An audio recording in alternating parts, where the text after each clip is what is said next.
Hey VC, this is Harvey of Spin the Black Circle, and this is my response to the Soul and Funk Vinyl Tag 2026. So, in effect, my response to the 12 questions that I set a couple of days ago. I thought I'd at least show it's possible because of a couple of geeky questions in there that might be difficult for some to respond to. But there you go.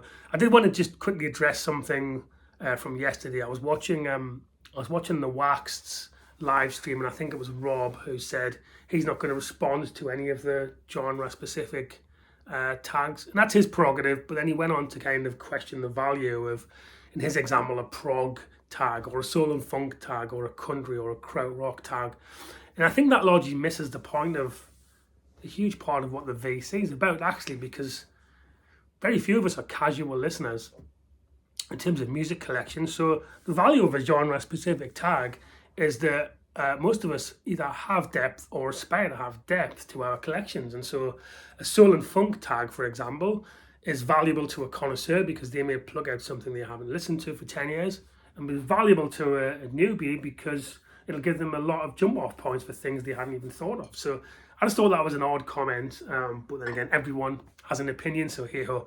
Anyway, 12 answers to 12 questions. The first was, what is the best new release funk or soul record of 2025? So I can't claim to have listened to even 10% of everything that was released in 2025. And I'm sure there are things that I haven't heard that would blow me away, but two that bubble under, first of all, are Sad and Beautiful World by Mavis Staples, obviously a soul veteran. And that's not one of those releases that it's kind of, isn't it great she's still making a noise? It's a really soulful record, both in terms of the material selection, but her performance. So that was great. And then another legacy act, Shamonde. I pronounce that in 10 different ways, but I say Shamonde. And their new album, Renaissance, was released in 2025, and that is really cool. But the album that sticks out for me as the best solo funk album of 2025 is the second LP by British female soul artist Olivia Dean, and this LP is The Art of Loving. So UK VC members, I'll be surprised if you don't already know who Olivia Dean is and have heard some of her stuff. She is a big deal already in the UK. Her UK tour, which is across big venues, sold out I think within 24 hours. But US stateside, I don't think she's yet crossed over, but she will do. But this, her second LP, The Art of Loving, it's organic. She uses what sound like real musicians. Her songwriting is tremendous. Her voice is fantastic. There is nothing missing from this Olivia Dean LP. The first LP, which was named Messy, was good, showed promise, but this is where she's coming into her own as an artist of some note. So yeah, The Art of Loving by Olivia Dean, I think the best album, the best new release LP I've heard this year.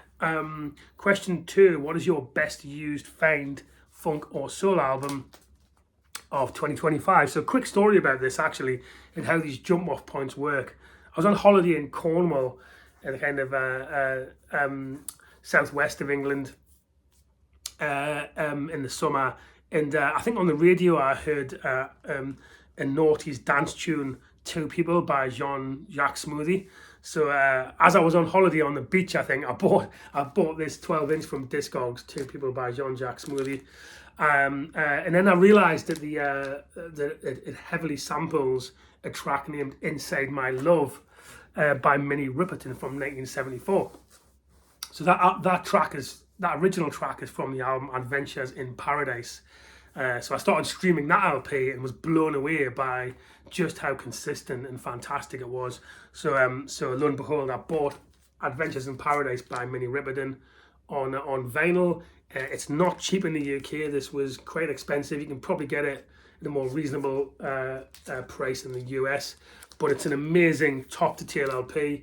Obviously, her voice is something else. She had a whistle register voice and an amazing power, but one of those LPs where it all comes together, really, the production, the musicians, and her vocals, and the material.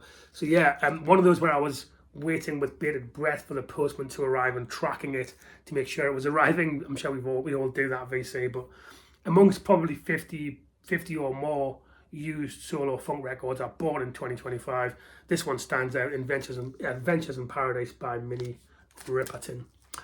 Okay, question 3. Show a funk or soul 7-inch you love that wasn't a top 30 hit. So this just sneaked in because number 36 in the UK charts in 1975 was Do It Any Way You Wanna by the People's Choice. So as you can see, Philly International Soul label. I must have bought 40, somewhere between 40 and 50 Philly 7-inches in this year. And that's very deliberately, because if you think about that Gamble and Huff Philly International label sound, they had a full orchestra in MFSB, Mother, Father, Sister, Brother, their house orchestra, and an amazing bank of musicians, live musicians. They couldn't bank sounds into a keyboard and then have a singer or band sing over the top of it. So when you buy a 7-inch, very cheaply, these 7-inches can be found for 7-inch Philly Soul single. You've got a wide groove at 45 RPM with this massive Philly orchestra and band with obviously the singer overlaying, and it's just amazing. So I'd highly recommend. They're probably about £1 or £2 in the UK. I'm guessing you can get these for $1 or so in the US. But yeah, a bank of Philly International label 7-inches is worthwhile, and this is no exception. Number 12 in the US charts, Do It Any Way You Want by People's Choice, but number 36 in the UK. So it satisfies my criteria of not a top 30 hit in the UK. Driving funk sound, really great track. You'll have heard this, I'm sure it's been sampled a million times, but there you go.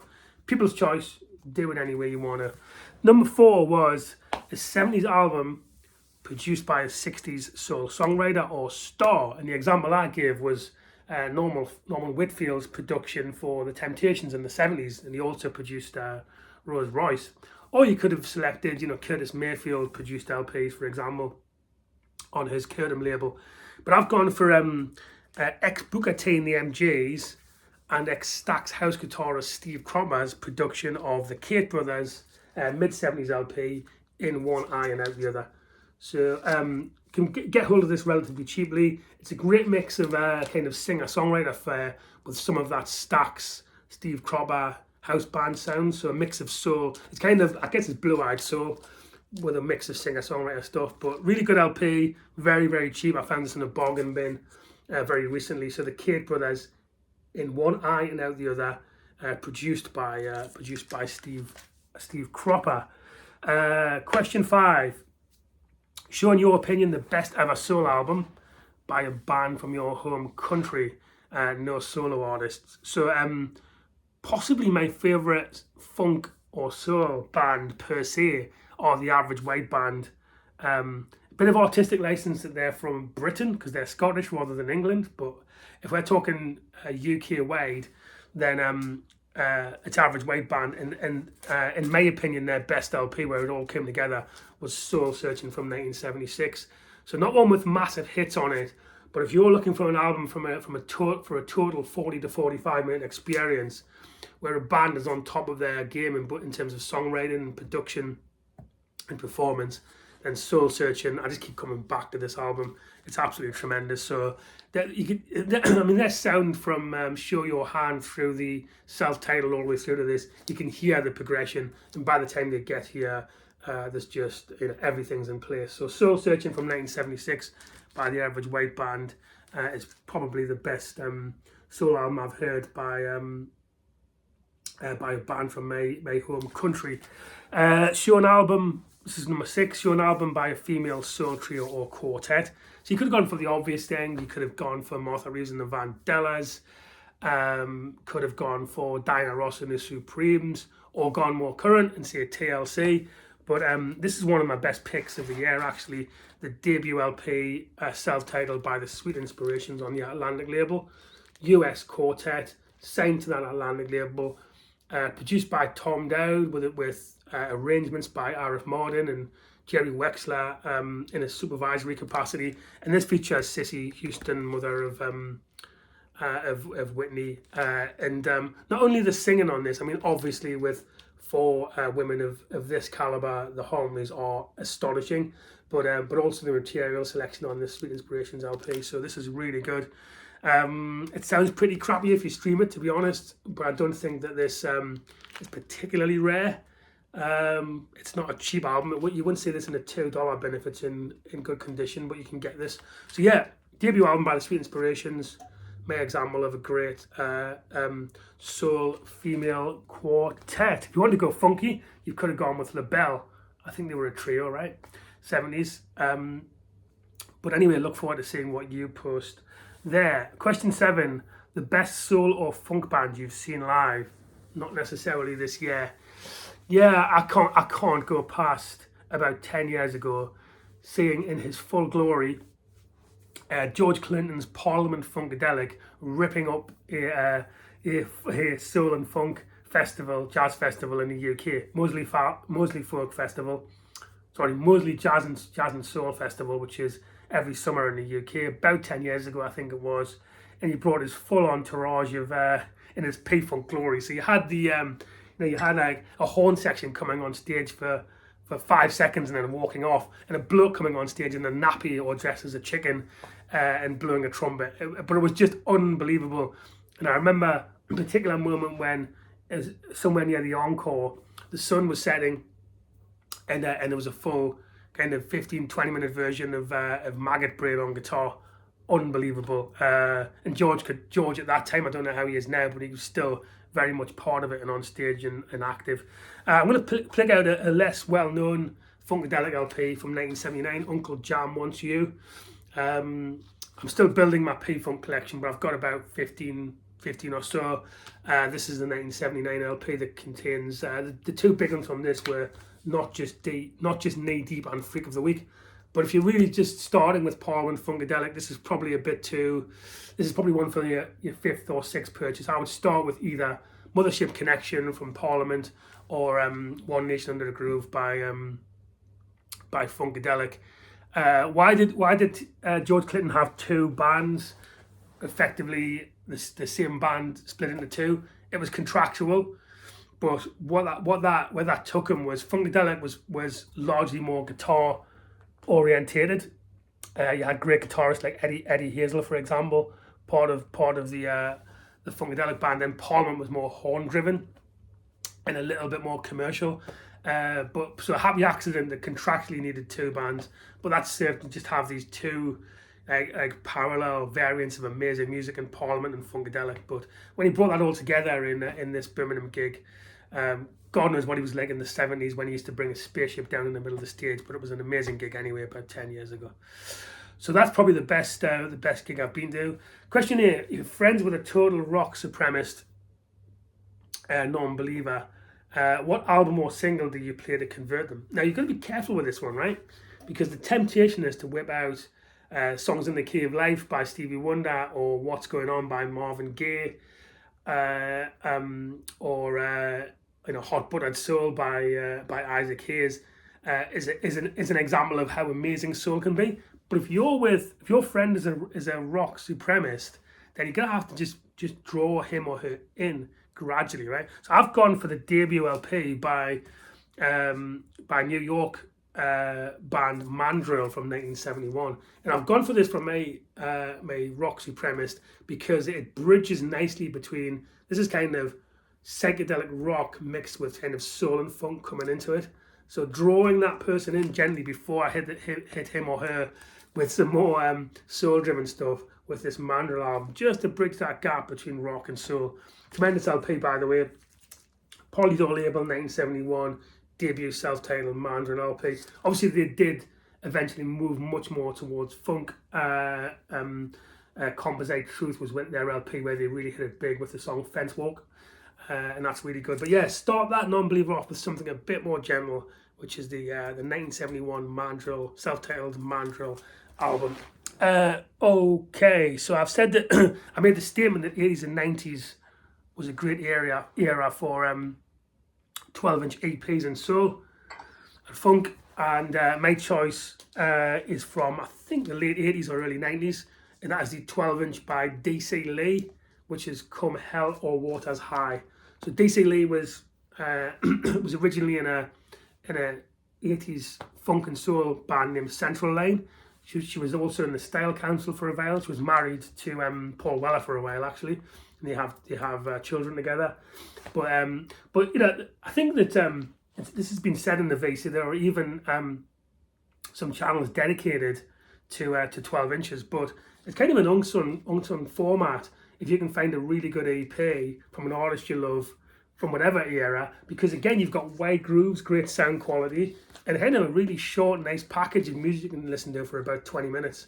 And so this is an excellent example of that from DC Lee, Come Hell or Waters High. I also mentioned that if I was doing this tag 2 years ago, because DC Lee's still going, I would have selected her Just Something 2023 album as my album of the year in that year, my soul or funk album of the year in that year. So she's still a current artist.